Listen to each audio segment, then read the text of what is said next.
हमने संकल्प लिया था, घोषणा की थी कि मार्च 31 2026 तक हम ये जो माओवाद है, ये जो लेफ्टिस्ट वामपंथी टेररिज्म है, इसकी जड़ें जो है देश से उखाड़ फेंकेंगे। और आज इस सभा के द्वारा, इसके माध्यम से मैं हमारे गृह मंत्री जी को, हमारी सरकार को बहुत बहुत शुभकामनाएं देती हूँ। ये संकल्प सिद्ध करने के लिए उनकी बहुत सराहना करती हूँ।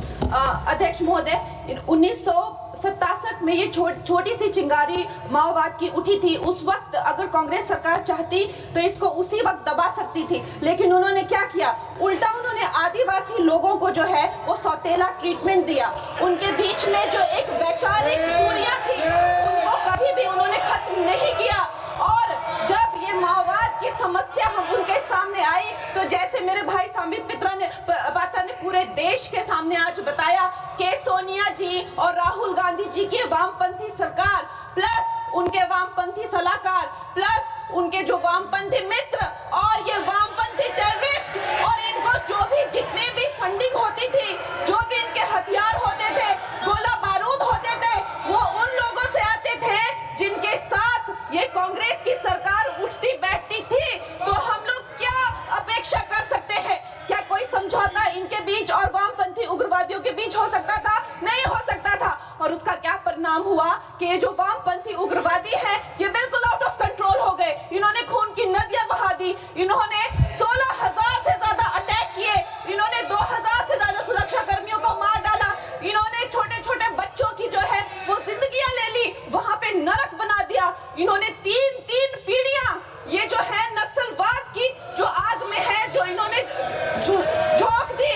और जब इसके अंधेरे में पूरी तरह से जो ये क्षेत्र है जो डूब गए, जिन छोटे छोटे बच्चों के हाथ में लैपटॉप और कलम होनी चाहिए थी, उनके हाथों में इन्होंने बंदूकें दे दी। अध्यक्ष महोदय, इन्होंने जब पूरी तरह से उनका भविष्य खत्म कर दिया तो पूरी तरह से अंधकार में तो अपना हाथ झटक लिया। इनको रेड कॉरिडोर बोल के, नो गो जोन बोलकर जो है पूरे देश में बदनाम कर दिया। हम भी फिल्म इंडस्ट्री में हम सोचते थे कि इतने अच्छे जंगल हैं, वहां जाके कोई गांव की शूटिंग करते हैं, अच्छा कोई गाना बनाते हैं, लेकिन उस टाइम की जो व्यवस्था है वो क्या कहती थी, अरे ये जो आदिवासी लोग हैं ये बड़े ही उग्र होते हैं, ये देश के साथ नहीं रहना चाहते, वहां शूटिंग मत करिए।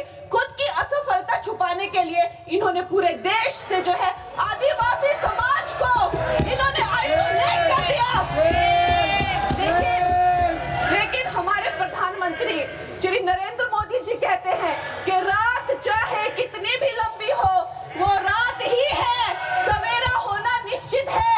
और 2014 में जब प्रधानमंत्री जी की सरकार आई और आज हम देखते हैं कि उन्होंने एक आदिवासी महिला को जो है वो राष्ट्रपति बनाया, उन्होंने हमारे सुरक्षा बलों को जो है वो सशक्त किया और उनको सशक्त करने के बाद उन्होंने वो रेड कॉरिडोर, वो भयानक नो गो जोन को जो है वापस लिया, वहां पे संविधान स्थापित किया। अध्यक्ष महोदय, मैं एक नई सांसद हूँ, मुझे 2 मिनट दीजिए।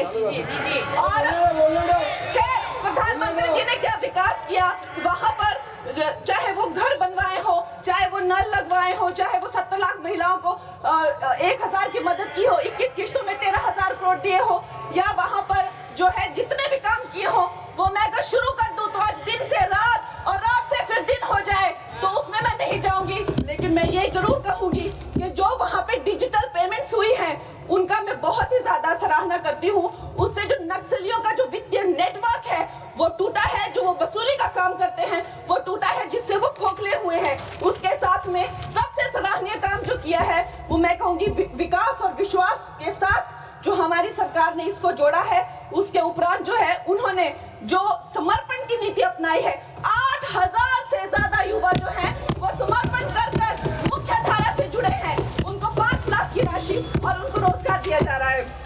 महोदय जी, मेरे पास कहने के लिए तो बहुत है, लेकिन मुझे बहुत ही कम समय मिल रहा है। सदन के पास समय नहीं है। इस तरह की नीति हमने डोगो में भी अपनाई है और वहाँ भी बोडो में, आसाम में भी 10,000 से ज्यादा लोगों ने समर्पण किया है।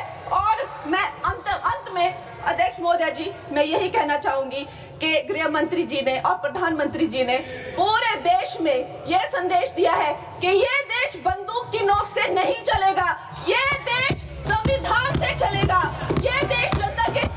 विश्वास से चलेगा। फिर से मैं अपनी सरकार को बहुत बहुत बधाई देती हूँ। धन्यवाद। श्री हनुमान बेनीवाल। God